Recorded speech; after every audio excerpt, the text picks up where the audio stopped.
Hello students, icon স্কুলে স্বাগত জানাচ্ছি। আমি সর্বপ্রথম তোমাদের জন্য এই মোবাইল ক্যামেরা দিয়ে ভিডিও তৈরি করছি। তোমরা জানো এর আগে আমি যে ভিডিওগুলো তৈরি করেছিলাম সেগুলো ছিল কম্পিউটার স্ক্রিন রেকর্ড করার মাধ্যমে। তো সর্বপ্রথম মোবাইল ক্যামেরা দিয়ে এই ভিডিওটি তৈরি করছি এবং আশা করছি পরবর্তীতে আরও ভিডিও তৈরি করব। এবং প্রথম ভিডিও যেহেতু এটা, বা প্রথম দিকের ভিডিওগুলোতে হয়তো কিছু প্রবলেম থাকতে পারে, এবং তোমাদের যদি কারো কোনো অভিজ্ঞতা থাকে এই বিষয়ে তোমরা অবশ্যই আমাকে জানাবে যে কিভাবে ভিডিওটি আরও ডেভেলপ করা যায়, আরও ভালো করা যায়। তাহলে তোমাদের পরামর্শগুলো আমি গ্রহণ করব এবং চেষ্টা করব পরবর্তীতে ভিডিওগুলোকে আরও ভালো করার জন্য। যাই হোক, আমরা আজকে 4.1 শুরু করছি। তোমাদের সূচক অধ্যায়টি শুরু করব। তো অধ্যায়ের শুরুতে আমি সূত্রগুলো একটু দেখতে যাচ্ছি। সূত্রগুলো দেখো, a টু দি পাওয়ার 0 সমান 1। আসলে a টু দি পাওয়ার 0 সমান 1 শুধু বললে না, যে কোনো সংখ্যার উপরে পাওয়ার 0 হলে 1 হবে। যদি b টু দি পাওয়ার 0 হয়, মনে করে b টু দি পাওয়ার 0, তাও 1 হবে। c টু দি পাওয়ার 0, তাও 1 হবে। 5 টু দি পাওয়ার 0, 1 হবে। মানে যে কোনো সংখ্যার পাওয়ার যদি 0 হয় তাহলে 1 হবে। যাই হোক, এবং এগুলোর প্রমাণ আছে, এই প্রমাণে আমি যাচ্ছি না, এখন দরকার নেই। 2 নম্বর দেখো, a to the power x গুণ a to the power y সমান a to the power x plus y। লক্ষ্য করে, এখানে মনে রাখার ব্যাপারটা একটু বলি। দুইটা সংখ্যা যখন গুণ করবা, ভিত্তি কিন্তু একই থাকতে হবে। দেখো, এখানকারও ভিত্তি a, এখানকারও ভিত্তি কিন্তু a। তখন এই একটা ভিত্তি এখানে লিখতে হবে, লেখার পরে পাওয়ারগুলো যোগ করতে হবে। দেখো, এখানকার পাওয়ার x ছিল, এখানকার পাওয়ার ছিল y, এবং এই পাওয়ারগুলো যোগ করে হলো x প্লাস y। একইভাবে 3 নম্বরটা দেখো, ভাগ ছিল, এখানে গুণ আছে, এখানে ভাগ ছিল, এবং ভাগ যখন থাকবে তখন পাওয়ারটা বিয়োগ হবে x মাইনাস y। এটা এইভাবে মনে রাখবা। তারপরে সহজ কথা, গুণ থাকলে পাওয়ারগুলি যোগ হবে, আর ভাগ থাকলে পাওয়ারগুলো বিয়োগ হবে। 4 নম্বর দেখো, a to the power minus 1, 1 by a। এটা কীভাবে মনে রাখবো? মাইনাস পাওয়ার, ইনভার্স পাওয়ার, বিপরীত পাওয়ার।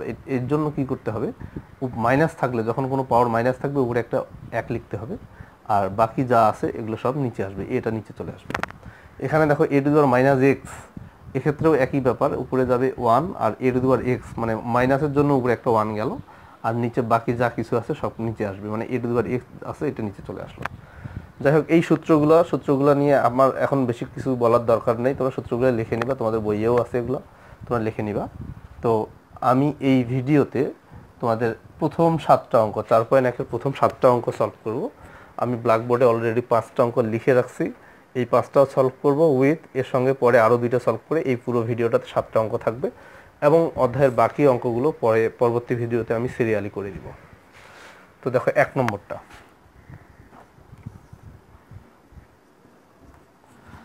দেখো, 1 নম্বর অঙ্কটা আমি প্রথমে করব। 7-এর উপরে লক্ষ্য করে, এখানে 3 পাওয়ার আছে, এই 7-এর উপরে আছে -3 পাওয়ার। এখানে 3-র উপরে কোনো পাওয়ার নেই, মনে মনে আমি 1 ধরছি। এই 3-র উপরে আছে -4 পাওয়ার। তো লক্ষ্য করো, উপরের যে সংখ্যা দুইটা, এই সংখ্যা দুইটা কিন্তু গুণ অবস্থায় আছে। তো আমি বলছি যে এখানে আমাদের সূত্র কি বলে, যে যখন দুইটা সংখ্যা গুণ করব তখন তাদের পাওয়ারগুলো যোগ হবে। একইভাবে নিচেরগুলোও কিন্তু গুণ অবস্থায় আছে, তাহলে এখানেও তাদের পাওয়ারগুলো যোগ হবে। তাহলে ওই সূত্রটাই আমি এখানে ইউজ করব। 7, দেখো এখানে পাওয়ার 3, এখানে হলো -3, এই যে 3 প্লাস -3, তাহলে পাওয়ারগুলো যোগ হলো, এখানকার 3 আর এখানকার -3 এখানে যোগ হয়ে গেল। নিচে আসি, নিচে হলো ভিত্তি হলো 3, এই 3 আমি লিখলাম। এখানকার পাওয়ার 1, এখানকার পাওয়ার হলো -4, এই যে 1 প্লাস -4, পাওয়ারগুলো যোগ করলাম। আচ্ছা, এখন দেখো 7, 3, এই যে প্লাসে মাইনাসে -3, এখানে 3, 1, দেখো প্লাসে মাইনাসে -4, তাহলে কত হচ্ছে দেখো, 7 টু দি পাওয়ার 0, এই যে +3 -3 কাটা গেল 0, আর 3 টু দি পাওয়ার -3, 1 থেকে 4 বিয়োগ করলে -3। এইখানে এখন লিখি আমি 1। দেখো, 7-এর উপরে পাওয়ার 0 আছে, যে কোনো সংখ্যার উপরে পাওয়ার, প্রথম সূত্রটা লক্ষ্য করো, যে কোনো সংখ্যার উপরে পাওয়ার 0 যদি হয়, পাওয়ার যদি 0 হয় তাহলে 1 হবে। আচ্ছা, 3 টু দি পাওয়ার -3, এটা কোন সূত্র পড়বে? দেখো, এই সূত্রটা, শেষের যে 5 নম্বর সূত্রটা লক্ষ্য করো। এই যে সংখ্যাটার উপরে মাইনাস পাওয়ার আছে, তাহলে 1 উপরে যাবে, নিচে বাকি সব কিছু নিচে আসবে। তাহলে এখানে দেখো 3-র উপরে -3 পাওয়ার, এই জন্য কী হবে, একটা 1 উপরে হবে, আর নিচে 3 কিউবটা নিচে চলে আসবে, 3 কিউবটা নিচে আসলো। লক্ষ্য করো, উপরে 1, নিচে 1/3-এর উপরে কিউব হলে কত হয়? 27 হয়, 27। এখন দেখো, এই যে 1-এর সঙ্গে এই যে 1/27, এটা কিন্তু ভাগ অবস্থায় আছে। 1 ভাগ 1/27, এটা ভাগ অবস্থায় আছে। আমি এটা যদি গুণ করে দেই, তাহলে 1 গুণ 27টা উপরে যাবে, 1টা নিচে আসবে, উল্টে যাবে, মানে লব হরে যাবে, হর লবে আসবে। 1 1 কাটা, তাহলে 27। এইটা আমাদের অ্যান্সার। তাহলে আমরা 1 নম্বর প্রশ্নটার অ্যান্সার আমরা পেয়ে গেলাম। এখন আমি 2 নম্বরে যাব। তো 2 নম্বরটা আমি করি। দেখো 2 নম্বরের এখানে এই 7 স্কোয়ার, এটার উপরে কিন্তু আরেকটা পাওয়ার দেখতে পাচ্ছ, এই পাওয়ারটা হলো ঘনমূল, এই পাওয়ারটা হলো ঘনমূল, এটাও হলো ঘনমূল, আর এটা হলো বর্গমূল। তো ঘনমূলটা আসলে কিভাবে লেখা, দেখো 7 স্কোয়ার থাকবে, ঘনমূলকে লেখার আরেকটা সিস্টেম হলো 1/3। ঘনমূল মানেই হলো 1/3 পাওয়ার।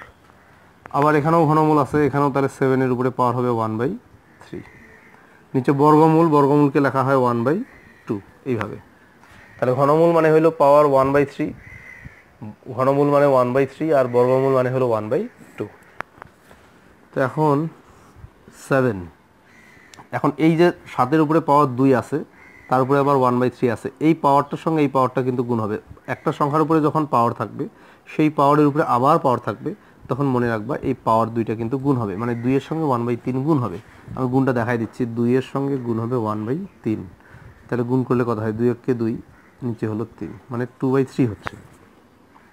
তারপরে 7-এর উপরে হবে 2/3 গুণ, এখানে 7 টু দি পাওয়ার 1/3, নিচে হলো 7 টু দি পাওয়ার 1/2।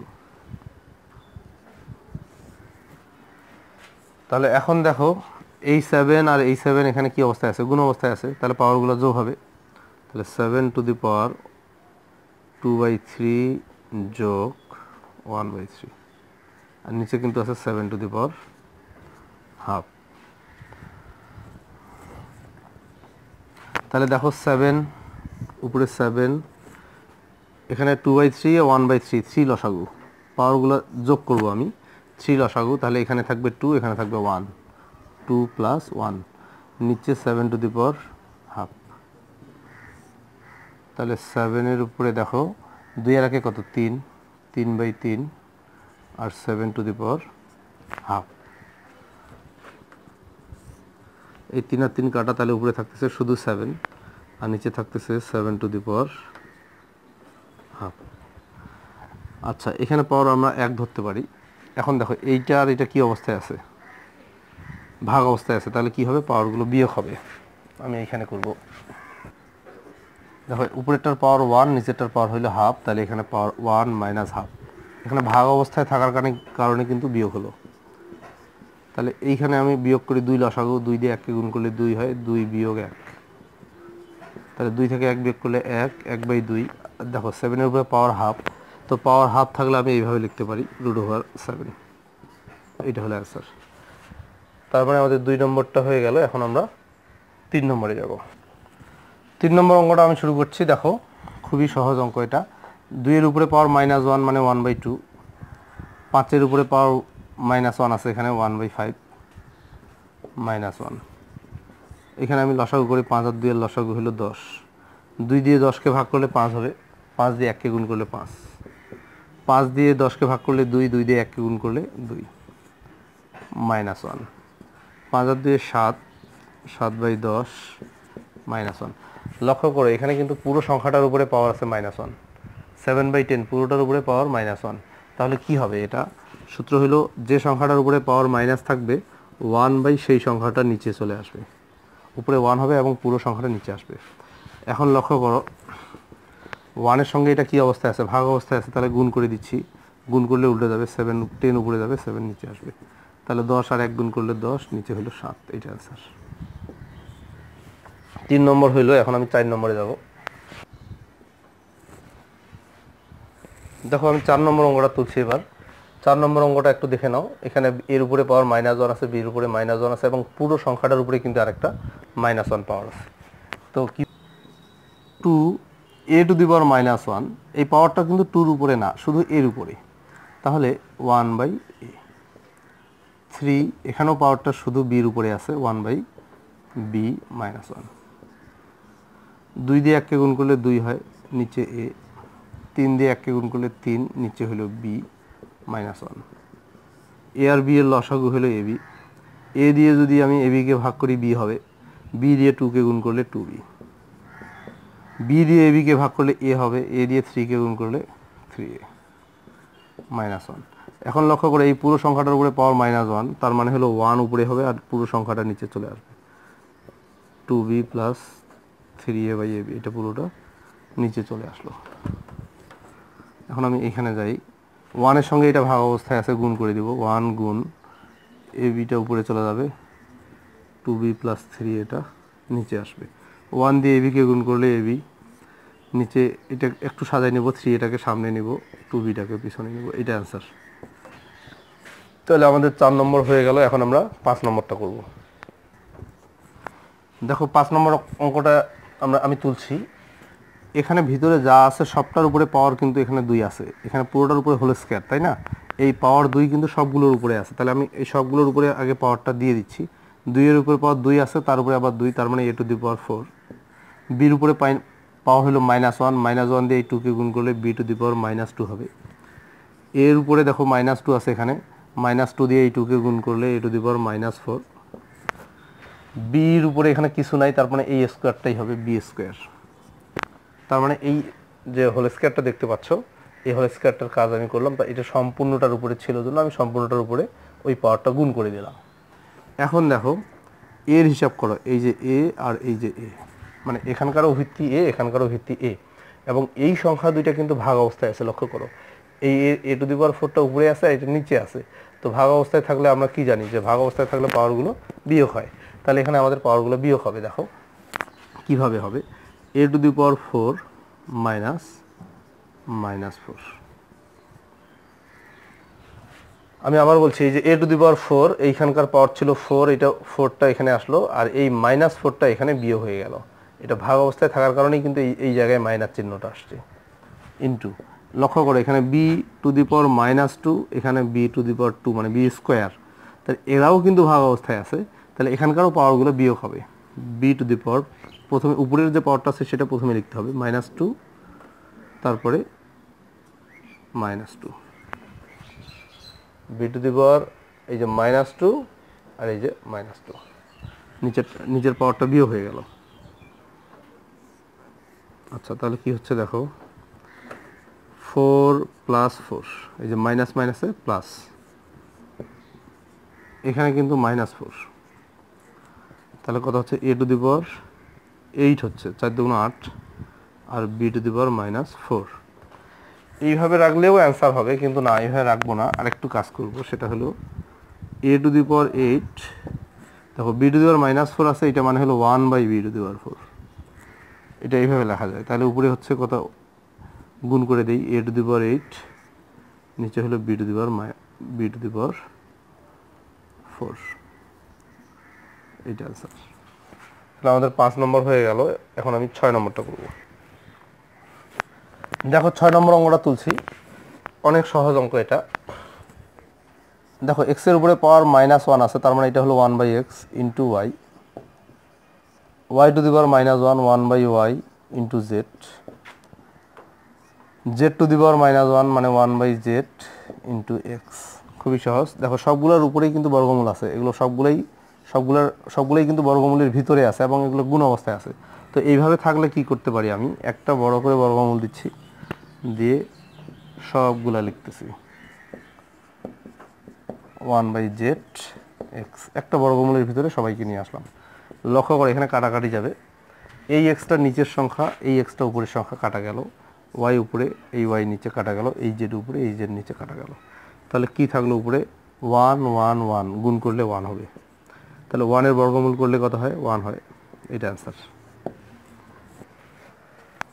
দেখো এখন আমরা 7 নম্বর অঙ্কটা করব। 7 নম্বর অঙ্কটা বেশ ইম্পর্টেন্ট অঙ্ক, তোমরা ভালো করে এই অঙ্কটা করবে অবশ্যই।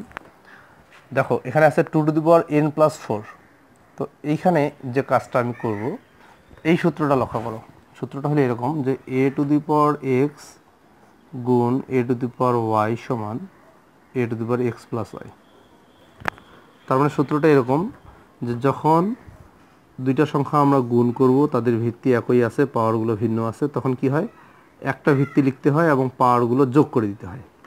তো আমি ইচ্ছা করলে এইখান থেকে কিন্তু এই জায়গায় আসতে পারি, যে দুইটা, দেখো ব্যাপারটা কীরকম হলো, তাহলে একটা ভিত্তি আছে, দুইটা পাওয়ার যোগ অবস্থায় আছে, তো এখানে পাওয়ারগুলোকে আমি সেপারেট করে দিচ্ছি, আলাদা করে দিচ্ছি, এবং এই যোগ থাকার কারণে এখানে কিন্তু গুণ চিহ্ন হয়ে যাচ্ছে। তো ওই কাজটাই আমি করব। দেখো এখানে 2 এর উপরে দুইটা পাওয়ার, একটা n একটা হলো 4, এবং এরা কি অবস্থায় আছে? যোগ অবস্থায় আছে। তাহলে এগুলোকে আমি এইভাবে লিখবো, দেখো 2 টু দি পাওয়ার n গুণ 2 টু দি পাওয়ার 4। তার মানে পাওয়ারগুলোকে আমি সেপারেট করে দিলাম এবং যোগের পরিবর্তে এখানে গুণ দিয়ে দিলাম। মাইনাস এই যে 4 আছে এখানে, এখানেও তাই। দেখো দুইটা পাওয়ার, 2 এর উপরে দুইটা পাওয়ার, 2 টু দি পাওয়ার n গুণ 2 টু দি পাওয়ার 1। একই কাজ, এখানে যেহেতু যোগ অবস্থায় আছে এই জন্য গুণ হলো। আচ্ছা, নিচে ওই কাজ করবো না, নিচে একটু আলাদা করব। সেটা এরকম, মনে করো 2 এর উপরে এখানে পাওয়ার আছে 1, তাহলে এই সংখ্যাটার সঙ্গে এই সংখ্যাটা ভাগ অবস্থায় আছে। ভাগ অবস্থায় থাকলে আমাদের নিয়ম কি? পাওয়ার বিয়োগ হয়। দেখো ভাগ অবস্থায় থাকলে পাওয়ারগুলো বিয়োগ হয়। তাহলে আমি বিয়োগ করব, কিভাবে করব? দেখো 2 two the power n plus 2 থাকলো, এর সঙ্গে পাওয়ার 1 বিয়োগ হয়ে গেল, মানে এই 2 এর উপরে পাওয়ার 1 আছে, ওই 1 এখানে বিয়োগ হলো। তার মানে ভাগের জন্য এখানে বিয়োগ হলো। যাই হোক, পরের লাইনে যাচ্ছি। 2 টু দি পাওয়ার n গুণ, দেখো 2 এর উপরে পাওয়ার 4 হলে 16 হয়, মাইনাস এখানে 2 দিয়ে, এখন দেখো 2 এর উপরে পাওয়ার 1 মানে কিন্তু 2, তো 2 দিয়ে এই 4কে গুণ করো, 4 দুগুণা 8 গুণন 2 টু দি পাওয়ার n। নিচে আসি, 2 two the power n plus এই 2 থেকে 1 বিয়োগ করলে 1 হয়। ঠিক আছে, এখন আমি এখানে লিখব, এখানে দুইটা পদ, এটা একটা পদ, এটা একটা পদ। এই দুইটা পদের মধ্যে আমি 2 two the power n common নিব। এখানেও 2 টু দি পাওয়ার n আছে, এখানেও 2 টু দি পাওয়ার n আছে। 2 টু দি পাওয়ার n আমি কমন নিচ্ছি। কমন নিলে এখানে থাকবে 16, এখানে থাকবে 8। 16 মাইনাস 8। দেখো এখান থেকে 2 two the power n common নিচ্ছি, তাহলে 16 থাকে, তাহলে মাইনাস চিহ্নটা মাঝখানে আসছে, আর 8 এখানে আসছে। নিচে দেখো এখানে 2 এর উপরে দুইটা পাওয়ার, একটা পাওয়ার হলো n, একটা পাওয়ার হলো 1, এরা এখানে যোগ অবস্থায় আছে। তো পাওয়ারগুলোকে আমি সেপারেট করে দেবো এবং এই যোগের কারণে এখানে গুণ হয়ে যাবে। দেখো 2 টু দি পাওয়ার n গুণ 2 টু দি পাওয়ার 1। আচ্ছা দেখো 2 টু দি পাওয়ার n গুণ, এটা বিয়োগ করলে 8 হয়, 8 হয়। আচ্ছা, এখানে 2 টু দি পাওয়ার n গুণ 2, 2 এর উপরে পাওয়ার 1 আছে, 1 2 হবে। তাহলে এটা কেটে দিচ্ছি আমি, 2 দিয়ে 8কে কাটলে 4 হয়, তাহলে 4, এটা আনসার। যাই হোক, এই ভিডিওতে আমি 7টা অঙ্ক করতে চাইছিলাম, 7টা অঙ্ক আমাদের হয়ে গেছে। তো তোমরা সূত্রগুলো ভালো করে পড়বা এবং অঙ্কগুলো বারবার প্র্যাকটিস করবা। আশা করছি পরবর্তীতে আমরা এই অধ্যায়ের বাকি সবগুলোই ভিডিও তৈরি করব। Thank you.